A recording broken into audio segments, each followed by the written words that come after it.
নবম দশম শ্রেণীর বীজগণিত ক্লাসে আজকে আমরা 3.2 এর দশম অঙ্কটি করে দেখাবো।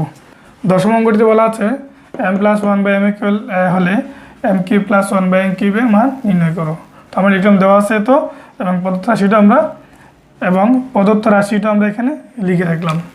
তো আমরা ইউজ করতে পারি কি, এই যে m মানে হচ্ছে এটাকে যদি a ধরি, এটাকে b ধরি, a মানে হচ্ছে যে m আর b মানে হচ্ছে 1/m। তাহলে আমরা যদি প্রথম পর্যায়ে এটাকে ব্র্যাকেট দিয়ে সূত্র নিই, তাহলে 1/m3। তো এই ব্র্যাকেটটা এখানে ইউজ করলেও হবে, না করলেও হবে। তো সরাসরি এখন আমরা সূত্র নিচ্ছি, এটা হচ্ছে a, এটা হচ্ছে b। ভালো করে খেয়াল করে, এই জায়গায় a হচ্ছে মানে m আর b মানে হচ্ছে যে 1/m এটা।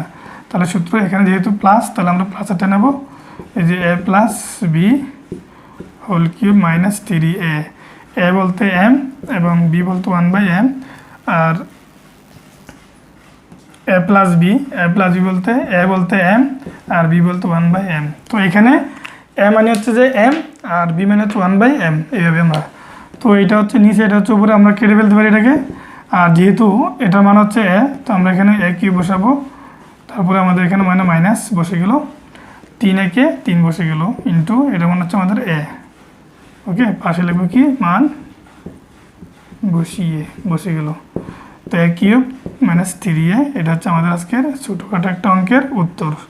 সুতরাং নির্ণয় মান -3a, নির্ণয় মান লিখলে তোমার আবার অ্যান্সার লেখা লাগবে না, এখানে এতটুকুই উত্তর শেষ। তো আজকের জন্য এতটুকু, দেখা হবে পরবর্তী ভিডিওতে। থ্যাংক ইউ, আল্লাহ হাফেজ।